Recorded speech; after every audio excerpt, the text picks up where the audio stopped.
लेकिन ओसीएम के अंदर आपको समझना भी है और समझ करके प्रेजेंट करना, यही मैं समझता हूं सबसे बेस्ट तरीका है किसी भी थियरी सब्जेक्ट को पढ़ने का। ओसीएम को याद करने के लिए हमारी बहुत ही सिंपल सी ट्रिक है, remember to repeat, repeat to remember. दोस्तों, इस टेक्निक के जरिए you can easily remember the longest answers of OCM subject.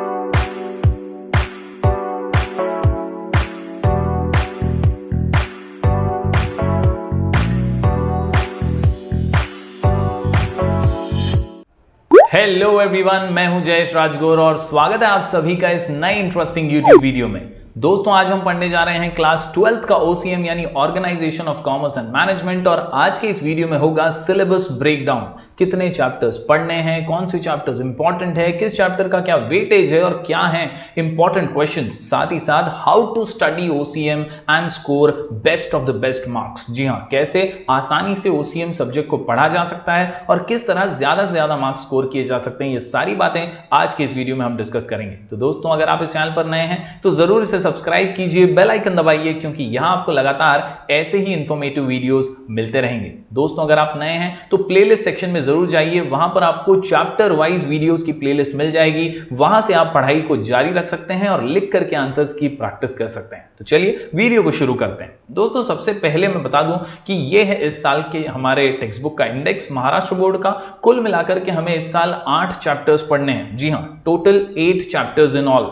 जी हां, जैसा कि principles of management, functions of management. जैसा कि आप सभी जानते हैं, ओसीएम एक ऐसा सब्जेक्ट है जो मैनेजमेंट के गुण, मैनेजमेंट के फीचर्स और कॉमर्स फील्ड के स्टूडेंट्स को अच्छा मैनेजर कैसे बनना चाहिए, कैसा एक अच्छा एंटरप्रेन्योर बनना चाहिए, कैसे एक अच्छा लीडर बनना चाहिए, उसकी खासियत सिखाता है। तो यहां पर सभी चैप्टर्स उन्हीं टॉपिक्स पर फोकस करते हैं और वही आपको बातें सिखाने की कोशिश करेंगे। जैसे प्रिंसिपल्स ऑफ मैनेजमेंट और फंक्शंस ऑफ मैनेजमेंट के अंदर हम सीखेंगे कि मैनेजमेंट के बड़े बड़े जो गुरुज थे उन्होंने क्या प्रिंसिपल सेट किए, क्या जनरल गाइडलाइन सेट की। इसके अलावा एंटरप्रेन्योरशिप डेवलपमेंट, ये जो चैप्टर नंबर 3 है, यहां हम जानेंगे कि कैसे एक अच्छा एंटरप्रेन्योर का लीडरशिप क्वालिटी होना चाहिए और कैसे वो अच्छा एंटरप्रेन्योर बन सकता है। इसके अलावा चैप्टर नंबर 4 इस साल का सबसे इंपॉर्टेंट चैप्टर, नाम है इसका बिजनेस सर्विसेज, जिसके अंदर हमें यह समझाया जाएगा कि कैसे कोई भी बिजनेस आइसोलेशन में नहीं रह सकता, उसे सर्विसेज की जरूरत पड़ती है। जैसे बैंकिंग सेक्टर की सर्विसेज, इंश्योरेंस सेक्टर की सर्विसेज और अन्य कई और सर्विसेज के बारे में इस चैप्टर में डिस्कस किया जाएगा। इसके अलावा दोस्तों, चैप्टर नंबर 5 है इमर्जिंग मोड्स ऑफ बिजनेस, नए नए मोड्स जो आजकल उभर कर आ रहे हैं बिजनेस के, उनके बारे में इस चैप्टर में चर्चा होती है। चैप्टर नंबर 6 एक अच्छा चैप्टर है, सोशल रिस्पांसिबिलिटीज ऑफ बिजनेस, जहां पर बिजनेस हाउसेस की सामाजिक रिस्पांसिबिलिटीज क्या है, क्योंकि वो कमा रहे समाज से हैं तो समाज के प्रति भी उनकी कुछ रिस्पांसिबिलिटीज हैं। इसके बारे में चर्चा 6 चैप्टर में होगी। उसके बाद दोस्तों, चैप्टर नंबर 7 कंज्यूमर प्रोटेक्शन, सब जानते हैं जागो ग्राहक जागो का नारा भी सब देते हैं, बस कंज्यूमर प्रोटेक्शन में इसी से रिलेटेड बातें होने वाली हैं कि कैसे कंज्यूमर के राइट्स को प्रोटेक्ट किया जाता है। दोस्तों, इसके अलावा चैप्टर नंबर 8 एक बहुत इंपॉर्टेंट चैप्टर है, नाम है इसका मार्केटिंग, जिसके अंदर हम मार्केटिंग मिक्स और उसके कई गुणों को सीखेंगे। क्या है मार्केटिंग मिक्स, इसके बारे में भी चैप्टर नंबर 8 में डिस्कस किया जाएगा। तो दोस्तों, कुल मिलाकर के 8 चैप्टर इस साल के सिलेबस में हमें पढ़ने हैं। चलिए बिना देर किए जान लेते हैं unit wise distribution of marks यानी चैप्टर वाइज वेटेज। जी हां दोस्तों, यह है आपके सामने महाराष्ट्र बोर्ड का दिया हुआ unit wise distribution of marks यानी चैप्टर वाइज वेटेज। दोस्तों, chapter number 1 principles of management, ये कुल मिलाकर के 7 मार्क्स के लिए बोर्ड एग्जाम में पूछा जाता है। इसके अलावा chapter number 2 functions of management, ये 12 मार्क्स कैरी करता है। आप समझ सकते हैं, आप जैसे जैसे मैं चैप्टर्स और उनके वेटेज बताऊंगा आपको समझ में आएगा कौन सा चैप्टर ज्यादा महत्वपूर्ण है और किस पर ज्यादा फोकस करना है। Functions of management for 12 marks, इसके अलावा एंटरप्रेन्योरशिप डेवलपमेंट 5 मार्क्स के लिए, बिजनेस सर्विसेज 20 मार्क्स के लिए, इसके अलावा emerging modes of business chapter number 5 जो है ये 7 मार्क्स के लिए पूछा जाएगा।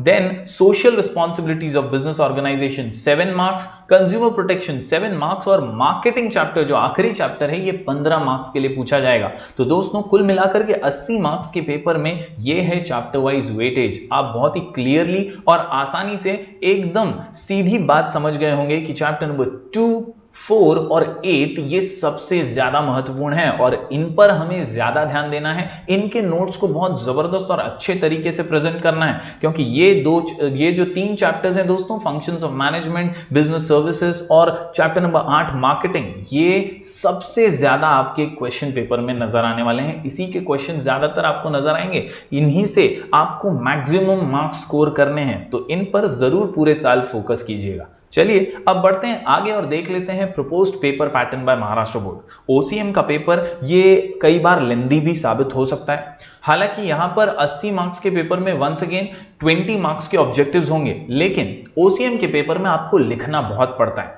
अमूमन हर एग्जामिनर या मॉडरेटर की यही एडवाइस रहती है कि पॉइंट वाइज आंसर लिखे जाएं और अच्छे से प्रेजेंट किए जाएं, मीनिंगफुल लिखा जाए, क्योंकि कई बार लोग भावनाओं में बहकर बहुत सारी फेकोलॉजी कर देते हैं। तो यह हमेशा ध्यान रखना है कि आपको टॉपिक से रिलेटेड लिखना है, अपनी अंडरस्टैंडिंग के हिसाब से लिखना है, लेकिन फेकोलॉजी नहीं करनी है। चलिए पेपर पैटर्न पर ध्यान देते हैं। सबसे पहला क्वेश्चन है क्वेश्चन नंबर 1, जाहिर सी बात है ऑब्जेक्टिव्स हैं, तो यहां पर 20 मार्क्स के ऑब्जेक्टिव्स हैं और यहां पर जो आपको ए से लेकर जे तक जितने भी ऑब्जेक्टिव क्वेश्चंस दिए हैं, इनमें से कोई भी 4 पूछे जाएंगे, 5 मार्क्स ईच, 5 4 जा 20 मार्क्स, जैसे कि select the correct options and rewrite the sentence, match the pairs, give one word phrase और टर्म, स्टेट ट्रू और फॉल्स, इसके अलावा find the odd one, complete the sentences. इन्हीं के टाइप के जो आपके टेक्स्ट बुक के पीछे भी एक्सरसाइजेस में वगैरह ऑब्जेक्टिव्स दिए हैं, उन्हीं को प्रिपेयर करते हुए आपको ये क्वेश्चन प्रिपेयर करना है। 20 मार्क्स के वंस अगेन ऑब्जेक्टिव्स हैं, तो यहां पर भी पास होने की गुंजाइश बहुत ज्यादा इजी है। आपको जरा भी डर नहीं है कि आप फेल हो जाएंगे, ऐसा कुछ सोचने की बात नहीं है। कैसे ऑब्जेक्टिव्स को प्रिपेयर करना है ये हम आपको लगातार वीडियोस के माध्यम से भी बताते रहेंगे। आप हमारा Telegram channel sky education official search करके आप ज्वाइन कर लीजिए, वहां पर भी हम क्विज और टेस्ट वगैरह लेते रहते हैं। दोस्तों क्वेश्चन नंबर 2 की बात करें तो यह है explain the following terms and concepts. बहुत ही इंपॉर्टेंट क्वेश्चन है। यहां पर 2 मार्क्स ईच, आपको 4 क्वेश्चन सॉल्व करने होंगे 6 में से। 6 क्वेश्चंस दिए होंगे, you have to solve any 4 और ये 2 मार्क का एक है, यानी कुल मिलाकर के question number 2 is for 8 marks. यहां पर जो भी कॉन्सेप्ट्स हम सीखेंगे मैनेजमेंट से रिलेटेड, फंक्शन से रिलेटेड या बिजनेस सर्विसेज वगैरह मार्केटिंग से रिलेटेड, जितने भी 8 चैप्टर में हम कॉन्सेप्ट सीखेंगे उनके बारे में आपको छोटे छोटे क्वेश्चंस पूछे जाएंगे। इसके अलावा क्वेश्चन नंबर 3 एक नया क्वेश्चन है, पिछले साल ही इंप्लीमेंट हुआ है, नाम है इसका study the following case situation express your opinion. आपको शुरुआत से ही केस स्टडी या सिचुएशन ओरिएंटेड क्वेश्चंस पर ध्यान देना है। ये क्वेश्चंस आप तभी ही सॉल्व कर पाएंगे दोस्तों जब आप पूरे चैप्टर को डिटेल में पढ़ते हैं, अच्छे से जानते हैं, आपको पता है कि चैप्टर किस बारे में। जैसे एग्जांपल के तौर पर अगर फंक्शंस ऑफ मैनेजमेंट की बात करें तो वहां पे आपको वेरियस फंक्शंस एक मैनेजर के और मैनेजमेंट के सिखाए जाते हैं। तो कई बार आपको क्वेश्चन के अंदर एक सिचुएशन दी जाती है जिसमें कौन सा फंक्शन यूज होगा ये आपको पूछा जाता है। तो इस प्रकार दोस्तों अलग अलग केस स्टडीज को स्टार्टिंग से ही आपको पढ़ना होगा, तब जाकर आप ये क्वेश्चन इजीली सॉल्व कर पाएंगे। बहुत ही महत्वपूर्ण क्वेश्चन है, नया क्वेश्चन है, तो इस पर स्टार्टिंग से ध्यान दीजिएगा। Out of 3 you have to solve any 2, 3 marks each, कुल मिलाकर के 6 मार्क्स। इसके बाद दोस्तों आता है क्वेश्चन नंबर 4, ये आपने 11th स्टैंडर्ड में भी किया हुआ है, डिस्टिंग्विश बिटवीन नाम का क्वेश्चन। ये दोस्तों आपने 11th में कई अलग अलग क्वेश्चंस तो पढ़े ही थे मैनेजमेंट से रिलेटेड, यहां पर भी बहुत सारे डिस्टिंग्विश हैं और सभी की लिस्ट हम लोग आपको रेगुलर बेसिस पर देते रहेंगे। आईएमपी डिस्टिंग्विश कौन से हैं वो भी आपको वीडियोस के माध्यम से बताते रहेंगे। आप अगर नए हैं तो आप प्लेलिस्ट में जाइए, वहां पर भी आपको हमारे पुराने वीडियोस मिलेंगे, वहां से भी आप पढ़ाई जारी रख सकते हैं और क्वेश्चन वाइज भी आपको पढ़ना है तो वहां पर आपको मिल जाएंगे वीडियोस। दोस्तों यहां पर डिस्टिंग्विश बिटवीन में 4 क्वेश्चन होंगे, आपको 3 सॉल्व करने हैं दोस्तों, और ये 3 जो है ईच कैरीज 4 मार्क्स, यानी 12 मार्क्स के लिए डिस्टिंग्विश बिटवीन आता है। तो यू कैन अंडरस्टैंड कि ये क्वेश्चन आपके पेपर का कितना महत्वपूर्ण क्वेश्चन है। उसके बाद question number 5 answer in brief, यहां पर 3 में से 2 सॉल्व करने हैं 8 मार्क्स के लिए। फिर आता है justify the following statements, question number 6 में यहां पर दोस्तों 4 में से 2 क्वेश्चंस आपको जस्टिफाई करने होते हैं, करेक्ट ही स्टेटमेंट होते हैं, यू हैव टू जस्टिफाई, और आपको स्टेटमेंट्स लिख करके पॉइंट वाइज इसको जस्टिफाई करना होता है। Any 2 you have to solve after 4 marks each, 8 marks का एक क्वेश्चन। उसके बाद question number 7, attempt the following. यहां पर भी एक लॉन्ग आंसर ही होगा जो आपको 3 में से 2 सॉल्व करने हैं, 5 मार्क का एक। तो ये क्वेश्चन जो है question number 7, it carries 10 marks. आखिर में क्वेश्चन नंबर 8 ये सबसे बड़ा आंसर होता है और अनुमान ये देखा गया है कि चैप्टर नंबर 2, 4 और 8 में से ही यहां पर क्वेश्चन आता है, क्योंकि ये दोनों के वेटेज जो ये तीनों चैप्टर्स के जो वेटेज हैं वो ज्यादा हैं। तो 2, 4, 8 में से ही ज्यादातर यहां पर क्वेश्चन देखा जाता है। लॉन्ग आंसर याद रखिए, यहां पर 2 क्वेश्चन होंगे दोस्तों और 2 में से आपको एक सॉल्व करना होता है। तो ये है 8 मार्क का सबसे बड़ा क्वेश्चन आपके इस पेपर का। टोटल 80 मार्क्स पेपर है और ये रहा प्रपोज पेपर पैटर्न। उम्मीद करता हूं आप चीजों को नोट डाउन कर लेंगे और जरूर इन पेपर पैटर्न को लिख करके रखेंगे। बढ़ते हैं दोस्तों आगे, कैसे ओसीएम को पढ़ना चाहिए। दोस्तों ओसीएम ये एक अलग सब्जेक्ट है, इकोनॉमिक्स और एसपी की तरह सिमिलर टाइप का थियरी सब्जेक्ट नहीं है। यहां पर कॉन्सेप्चुअल क्लैरिटी बहुत ज्यादा मैटर करती है। यहां पर आप क्या समझे हैं, क्या गुण मैनेजमेंट के या कमर्शियल एक्टिविटीज से रिलेटेड या बिजनेस सर्विसेज से रिलेटेड आपने समझा है, उसका इंटरप्रिटेशन आप कैसे करते हैं ना, ये ज्यादा मायने रखता है। सिर्फ रट्टाफाई करके फेकोलॉजी करना ओसीएम नहीं है। तो treat always OCM as a different subject than eco and SP. Eco and SP को आप पढ़ेंगे, आप पढ़ करके लिख देंगे, वो बात सही है, लेकिन ओसीएम के अंदर आपको समझना भी है और समझ करके प्रेजेंट करना, यही मैं समझता हूं सबसे बेस्ट तरीका है किसी भी थियरी सब्जेक्ट को पढ़ने का। ओसीएम को याद करने के लिए हमारी बहुत ही सिंपल सी ट्रिक है, remember to repeat, repeat to remember. दोस्तों इस टेक्निक के जरिए you can easily remember the longest answers of OCM subject. OCM में बड़े बड़े आंसर्स होते हैं, ज्यादा पॉइंट वाले आंसर होते हैं। इनको याद रखने का, इनको अच्छे से लिखने का और समझ करके प्रैक्टिस करने का आसान सा technique, remember to repeat, repeat to remember, remember to repeat, repeat to remember, remember to repeat, repeat to remember. इसके साथ दोस्तों ये 5 टिप्स मैं आपको देना चाहूंगा जो हमेशा आपको एकदम रिलीजियसली फॉलो करनी है। जिसमें सबसे पहले, जब भी आप पढ़ने के लिए बैठें एकदम शांति से, जब भी आप टेक्स्ट बुक हाथ में लें तो read it from the paper in your head. पहले मन में आप पढ़ें, जो भी कॉन्सेप्ट आप पढ़ रहे हैं ना उसे मन में आप शांति से रीड करें।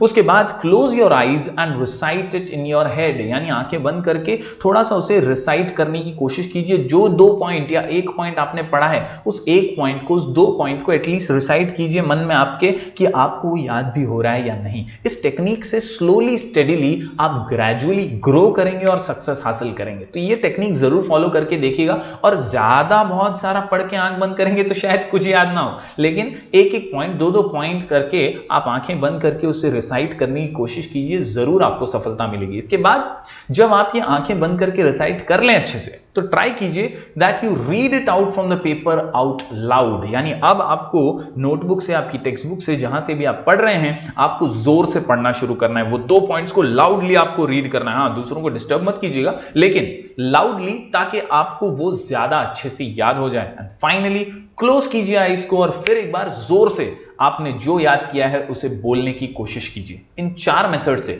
यानी पहले मन में पढ़िए, मन में बोलिए, फिर जोर से पढ़िए और जोर से बोलिए। ये 4 चीजें अगर आप फॉलो करेंगे तो आप डेफिनेटली हमारा 5वां पॉइंट जो है उसको फॉलो कर पाएंगे। That is right your answers point wise. यानी जैसे ही आपने चारों टिप्स जो हैं फॉलो कर ली, उसके बाद आप अपनी नोटबुक निकालिए और लिख करके आंसर को प्रैक्टिस कीजिए। बिना देखे ट्राई कीजिए 2-2, 3-3 पॉइंट्स लिखने की, and you will definitely succeed. तो उम्मीद करता हूं दोस्तों, remember to repeat, repeat to remember, यानी याद रखिए कि वापस से पढ़ना है और वापस पढ़िए क्योंकि याद रखना है। इस टेक्निक के जरिए आप आसानी से ओसीएम को पढ़ लेंगे। इसके अलावा दोस्तों आप हमारी प्लेलिस्ट को हमेशा फॉलो कर सकते हैं। आप अगर प्लेलिस्ट सेक्शन में जाएंगे तो वहां पर आपको क्लास 12th ओसीएम के चैप्टर वाइज वीडियोस मिल जाएंगे। दोस्तों इन वीडियोस में जाइए, 6-6, 7-7 वीडियोस की प्लेलिस्ट है। बिजनेस सर्विसेज की कुछ ज्यादा वीडियोस हो सकते हैं, लेकिन बाकी सभी 6-6, 7-7 वीडियोस की प्लेलिस्ट है। आसानी से पूरा चैप्टर